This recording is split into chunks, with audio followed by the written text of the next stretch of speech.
Hello, everybody. Dave Neal here, stand-up comic and host of Bachelor Nation News. First episode back at my home studio after about a week and a half over there in Mexico getting married. By the way, that means I have to take out this thing here. We're doing a Bachelor in Paradise recap today. I had this little badge here, groom to be. Turns out I am the groom now. I am the groom. And I got this. I came home last night to this nice gift from Kristen Nunez. She said, I'm keeping the shirt tradition alive. Congrats on the relationship upgrade. And here it is. Boyfriend, fiance, and now husband. So this is one of those shirts you have to wear with your lady, but then you probably never wear again because you look stupid. Either way, got the ring. There it is. That's right. Lord of the Rings, Dave Neal here.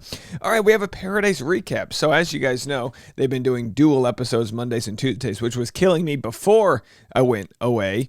And I'll be honest with you guys, I didn't watch it. So I'm going to do something very different from my normal recaps, is I'm going to recap as we figure out what the hell went down. But you guys can still comment and tell me what you think is going down, who you like, who you don't like, this and that. Looks like some of the ladies got evicted. Follow me on Instagram at DNeals.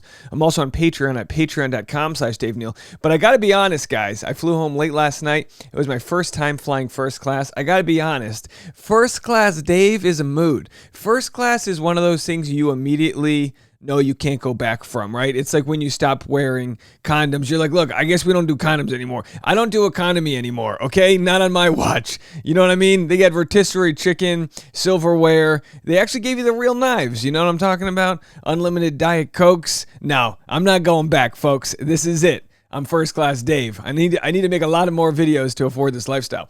All right, so what I thought I would do is I thought I would just read Entertainment Tonight's recap and try to figure out what the hell went down. So let's try to do that. You know, it's not worth me watching 2 full episodes back to back. We have so much content to get into. I need to hit the ground running. So we're just going to assume that there was some drama, that there was some manipulation, that people got upset at each other, and that somebody got some sand in the old proverbial crotch, as it were. Paradise is lost this week as the women are evicted from the beach. 5 new men come to town and relationships are put to the test. Oh my gosh. You know, you know what I was actually considering doing? I was considering making a recap pretending like I watched it and just doing like Mad Libs, like, oh, Genevieve side-eyed so, you know, because in the end, it's all the same. Tuesday's Bachelor in Paradise starts right where Monday night's explosive episode ended. Jesse Palmer has just evicted all of the women in order to bring in 5 new women, Kate, Sarah, Eliza, Jasenia, and Florence, to see if BIP can bring the Playas out in Playa Escondida. Serene, Genevieve, Lace, and Jill are all sobbing as they pack their bags and hop into what has to be extremely Jesse Palmer voice, the most morose group car ride to a luxury hotel in Bachelor history. Feet are up, eyes are red, the sadness is almost palpable. Yet everyone got so upset. Everyone on social media is so upset at the treatment that they had in doing this. Yeah, it's a show about finding love on the beach. You know what I mean? I always hate it when people say, well, they know what they signed up for, because Casa Amor, this style of like swapping people has never been done before. But at the same time, it's like, have a hot shower and chill out. You know what I mean? The women are dropped off at a gorgeous hotel, but not even air conditioning can lift their spirits as Jill, Genevieve, and Lace begin to suspect the worst about their respective partners. They're going on dates. I'm not there. He's not going to say no, Genevieve yells. They're going to be kissing and they're going to be talking about deep stuff. I'm going to be in my head in a hotel. He's on this beach with all the girls. Yeah, that's how it happens. Just hope that if they switch things around, that they'll be able to meet some new hot hunks. You know what I mean? Jill is right in her assessment. Jacob takes an interest in Kate Gallivan straight away, and they make out at a pool party later that night. In a confessional interview, Kate shares that anything goes when it comes to getting a rose. I'm not leaving. Mark my words, she says. I will take a crab and literally ride it off into the ocean before I leave this beach without a rose. I don't fully understand, but I respect the creativity. Yeah. But if anyone says I'm not leaving this beach without getting anything goes when it comes to a rose, that's code for butt stuff, folks. That's what that's code for. Anything goes when I want that rose. And let me attest to that. Once you get married, they start taking away some of the perks. Like, all right, butt's closed. No, I'm kidding. All right, it's a Wednesday morning. Hump day.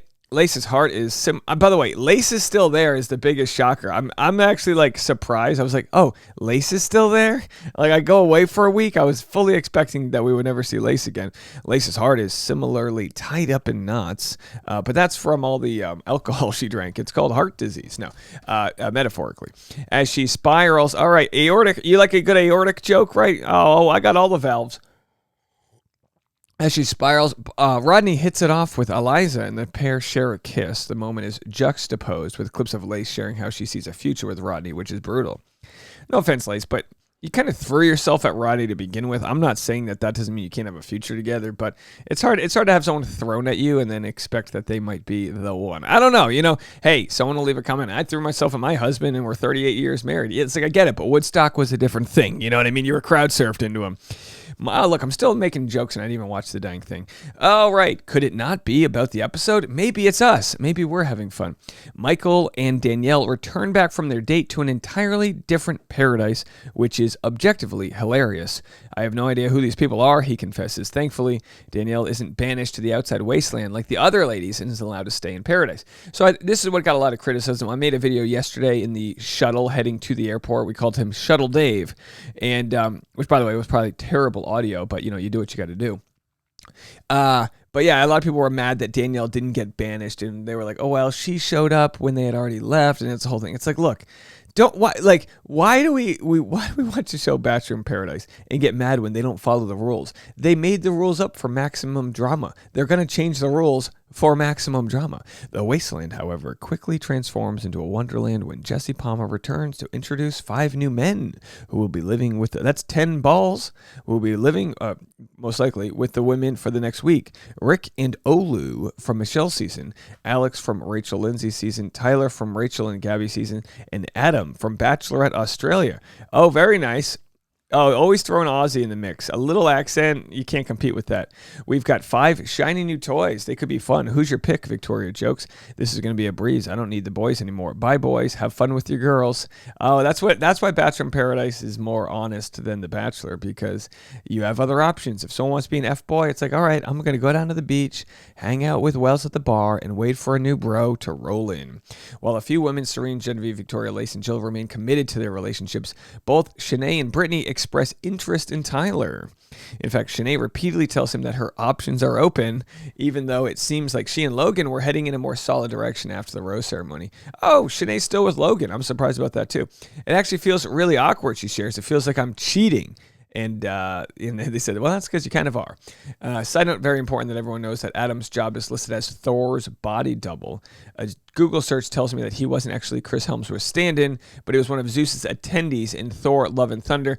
Look, as someone who has been a body double, a stand-in, and an extra, I can tell you that you can do multiple things. You can stand in for somebody and also be in the shot. Does that make sense to anybody? Because when you stand in, you're there for lighting and setup and everything in the shots when they're actually rolling the cameras.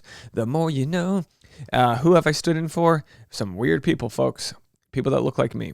After meeting Tyler, Brittany is very confused about her relationship with Andrew, which is Bachelor in Paradise for I like Tyler now. It's confirmed when she not only accepts a potential date, but proceeds to make out with him too.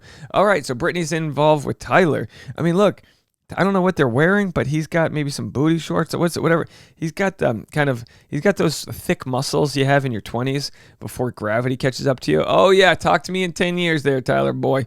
This move is made worse because back on the beach, Andrew was worried about hurting Brittany's feelings by exploring a relationship with Jasenia.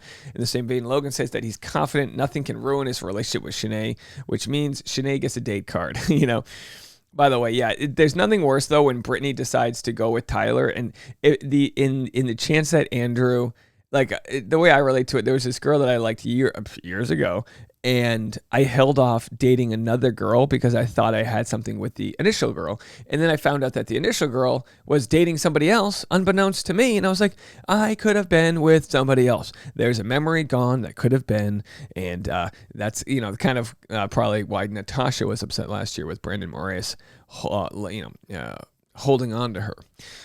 So anyway, Shanae picks Tyler. They do tantric yoga. Tantric is truly the key word of the season. After laying on top of one another in some unique poses, which causes Shanae to sweat from every crack, she admits she feels more connected with Tyler. Yeah, tantric yoga will lead to connection, that's for sure.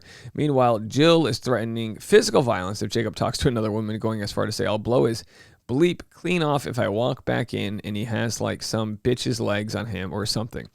All right, that's for good TV, I guess. There's a lot to unpack there, but it would be great if she could stop labeling other women bitches for liking the same guy as her in a reality dating show.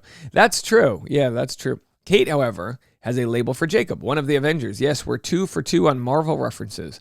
Thor, Steve Rogers, hopefully not Ant-Man. Later on, she also describes Jacob as hotter than the devil's you-know-what with a Tajin rim. which is inventive but dreadful. I don't know these words.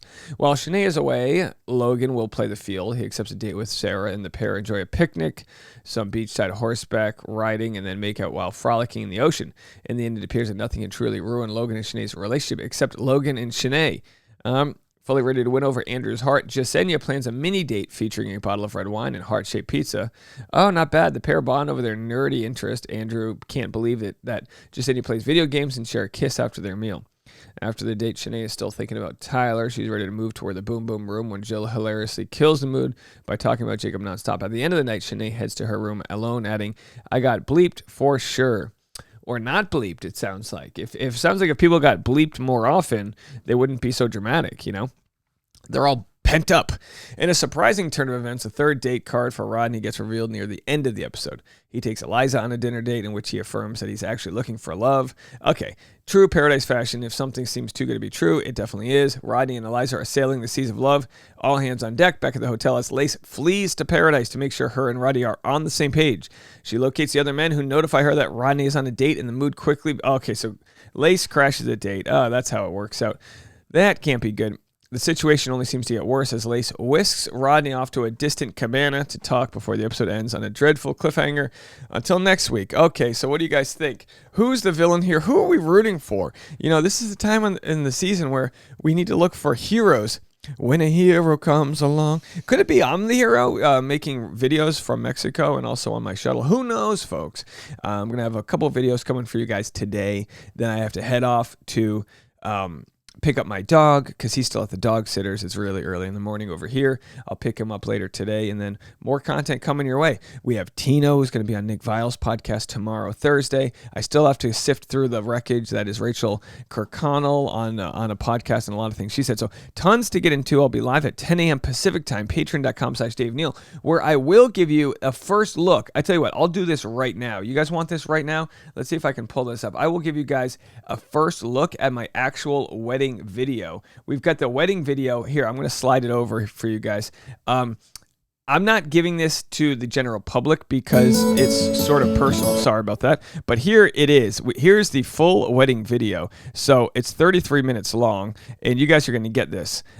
We zoom in real tight on us, and it's a whole thing. And thank you all for... So anyway... I know a lot of you guys don't care for that, and that's why I'm not going to share it here. But for those that do, I will probably have that uploaded tonight, so it'll be going live tomorrow. Oh, my alarm's getting up at 6:45 a.m. Time to wake up. All right, folks. We'll talk to you in a little bit. Bye now.